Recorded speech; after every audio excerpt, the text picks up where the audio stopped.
Assalamualaikum warahmatullahi wabarakatuh. Kali ini kita akan melanjutkan materi untuk akuntansi keperlakuan, yang kali ini dengan topik aspek keperlakuan pada etika akuntan. Langsung saja pada pembahasan pertama, yaitu dilema etika.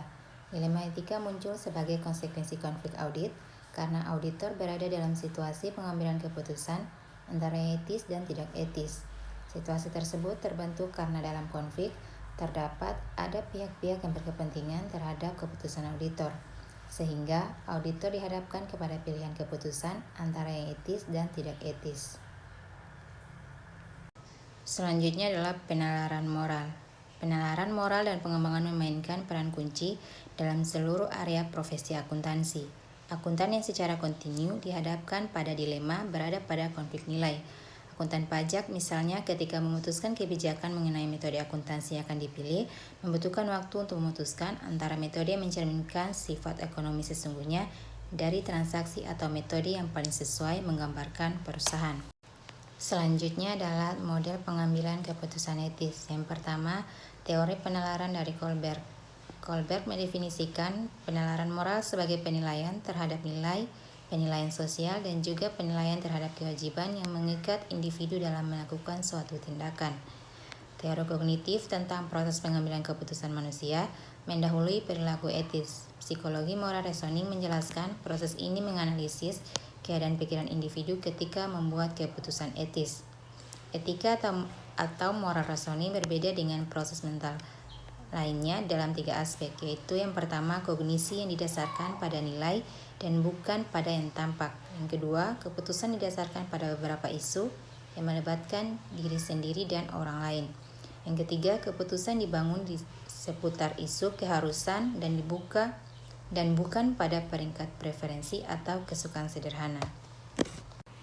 Berikut adalah ukuran modal reasoning. Sejak pengenalan teori Kohlberg, para peneliti telah berusaha membuat instrumen yang andal untuk menilai tingkat moral reasoning secara individu wawancara penilaian moral. Yang dikembangkan oleh Kohlberg dan koleganya melibatkan serangkaian paradigma terstandarisasi yang membutuhkan individu untuk memecahkan dilema moral. Selanjutnya adalah pendekatan kognitif lingkungan terhadap pengambilan keputusan etis.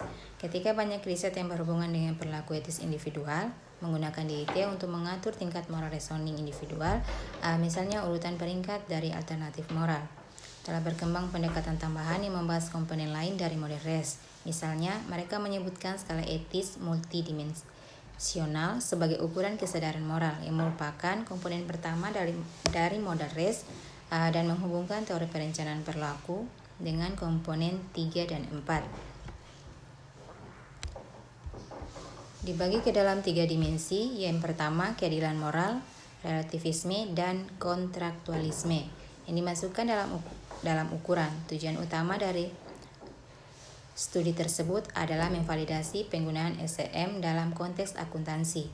Teori tentang aksi penalaran sangat berhubungan dengan niat sebelumnya dari komitmen perilaku yang ada pada gilirannya diprediksi dari sikap individu terhadap perilaku dan norma subjektif, misalnya persepsi individual mengenai sikap masyarakat terhadap perilaku. Selanjutnya, model alternatif pengambilan keputusan etis. Terdapat model pengambilan keputusan etis lain yang dikembangkan secara spesifik untuk profesi akuntansi. Misalnya, untuk lebih memahami situasi di mana auditor dianggap melanggar kode etik dan perilaku profesional AICPI. Selanjutnya adalah riset perilaku etis akuntan. 4 riset akuntansi utama yang menyelidiki tingkat moral reasoning akuntan dan perilaku yang berhubungan, yaitu yang pertama, studi pendidikan etika. Studi pendidikan etika berusaha menentukan efek pendidikan terhadap keahlian moral reasoning dari para praktisi dan mahasiswa akuntansi. Beberapa studi representatif yang membahas masalah ini dibahas di bagian berikut. Yang pertama, M. Armstrong menyimpulkan bahwa para CPI menjadi responden kelihatannya mencapai tingkat kematangan moral yang dewasa pada umumnya. Hal ini merupakan kebalikan dari tingkat kematangan lulusan kampus. Dengan kata lain, pendidikan kampus mungkin tidak mendorong kelanjutan dari pertumbuhan moral. Yang kedua, Panemon dan Glaser memperluas penyelidikan ke dalam tingkat moral reasoning akuntan dengan membandingkan mahasiswa dengan alumni untuk dua lembaga pendidikan yang terletak di daerah timur Amerika Serikat. Selanjutnya adalah studi pengembangan etika. Studi pengembangan etika berfokus pada pengambilan moral reasoning dalam proses akuntansi. Diskusi mengenai hasil dari studi ini dan pengembangan etika lainnya dijelaskan di bawah ini. Yang pertama, Panemon. Panemon menyelidiki ethical reasoning dan penilaian praktisi akuntansi dalam perusahaan publik. Yang kedua, studi dari sosialisasi perusahaan sebelumnya menunjukkan bahwa manajemen lebih bias mendorong individu yang mempunyai pandangan organisasi umum yang sama. Yang ketiga, SAUP.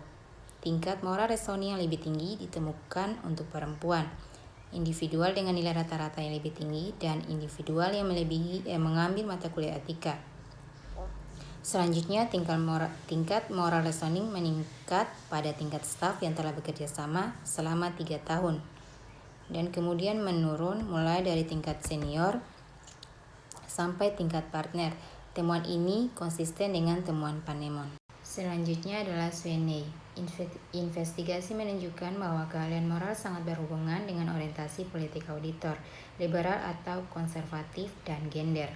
Yang kedua, menyelidiki perbedaan pengembangan etika, komitmen profesional, dan sikap terhadap aturan antara akuntan dan pada kantor akuntan publik yang termasuk kategori 6 besar dan akuntansi pada perusahaan yang termasuk dalam Fortune 500. Yang ketiga, mengkaji perbedaan dalam tingkat moral reasoning antara auditor lingkungan, auditor internal lain, dan akuntan publik dengan asumsi bahwa auditor dengan tingkat moral reasoning yang lebih tinggi kemungkinan akan memilih sendiri lingkungan penugasan audit mereka.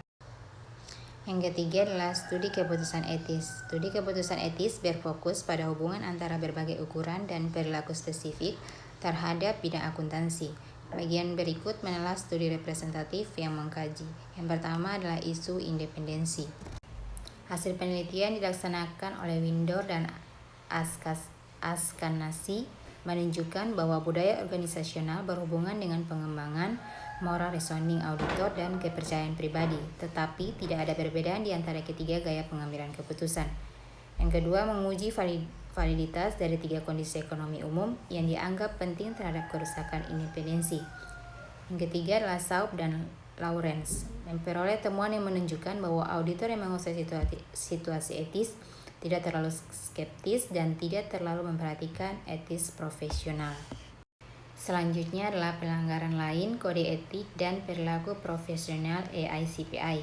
Hasil penelitian Lampe dan Finn menunjukkan bahwa model 5 elemen mendapatkan pemahaman, mengakui dampak, mempertimbangkan keputusan alternatif, menilai menggunakan nilai lain, mengambil keputusan final, lebih baik dalam mencerminkan keputusan-keputusan yang dibuat, dan lebih baik dalam mengenali alasan terhadap keputusan-keputusan tersebut dibandingkan dengan model implikasi kode. Selanjutnya, Shaw, Finn, dan Manter menemukan bahwa pengurangan dari tingkat sensitivitas etika dan peningkatan dari tingkat komitmen profesional berhubungan dengan idealisme. Yang ketiga adalah Draigel dan Michael menemukan bahwa auditor cenderung mendefinisikan isu etis secara sempit dalam pengertian kode etik dan perilaku profesional AICPI. Selanjutnya, mendeteksi dan mengomunikasikan kecurangan. Hasil penemuan Arnold dan Panemon menunjukkan bahwa auditor internal dan skor data lebih tinggi lebih mungkin mengungkapkan temuan audit sensitif, bahkan ketika tindakan balas dendam oleh manajemen terjadi. Yang kedua, Finn dan Lampe menemukan bahwa keputusan etis auditor dan keputusan-keputusan mereka berhubungan secara signifikan. Selanjutnya adalah ketidakpatuhan pembayaran pajak. Ghost dan Crane menunjukkan bahwa faktor-faktor individual dan situasional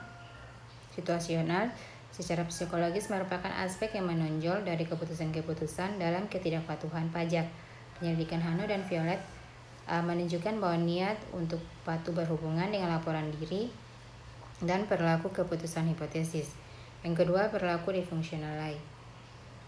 Penemuan Panemon menunjukkan bahwa auditor tidak mampu menghubungkan pengalaman mereka secara eksperimen yang didasarkan pada situasi, litigasi, atau perilaku etis secara objektivitas dan independensi yang merupakan peranan yang sudah ditemukan. Selanjutnya adalah yang keempat, studi etis lintas budaya. Hasil penelitian Panemon dan Gabbard, Edrington, dan Schulting membuktikan dalam hal skor rata-rata DIT bahwa auditor di semua tingkat posisi memiliki skor rata-rata DIT yang lebih tinggi dibandingkan dengan auditor Amerika Serikat. Dengan kata lain, proses seleksi sosialisasi yang dianggap penting oleh profesi akuntan di Amerika Serikat mungkin terdapat di perusahaan besar Kanada. Selanjutnya, penelitian Schultz, Lanson, Morris, dan Dirnes menunjukkan bahwa perusahaan-perusahaan multinasional dengan divisi yang terletak di negara-negara berbeda mungkin perlu mengimplementasikan sistem pengendalian berbeda untuk mencapai tingkat reliabilitas yang serupa. Cohen, Pan, dan Sharp menyajikan pengujian empiris pada pernyataan Cohen bahwa kantor akuntan publik multinasional seharusnya secara hati-hati memperhatikan dampak keragaman. Yang terakhir adalah implikasi bagi riset mendatang dalam menyelidiki dimensi etika profesi akuntansi berhubungan dengan keputusan apakah akan terus memperluas dan menyatukan teori konflik dan ukuran dalam kerangka kerja pengambilan keputusan etika.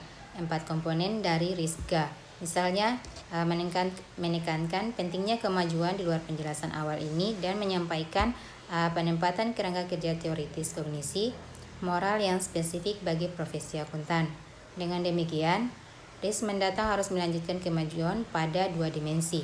Yang pertama, melanjutkan integritas model dan ukuran kognitif yang berbeda dalam model RES. Yang kedua, mengembangkan model pengambilan keputusan etis kognitif yang khusus untuk profesi akuntansi. Baik, mungkin itu saja yang dapat saya sampaikan. Lebih dan kurangnya saya mohon maaf. Wabillahi taufiq wal hidayah. Assalamualaikum warahmatullahi wabarakatuh.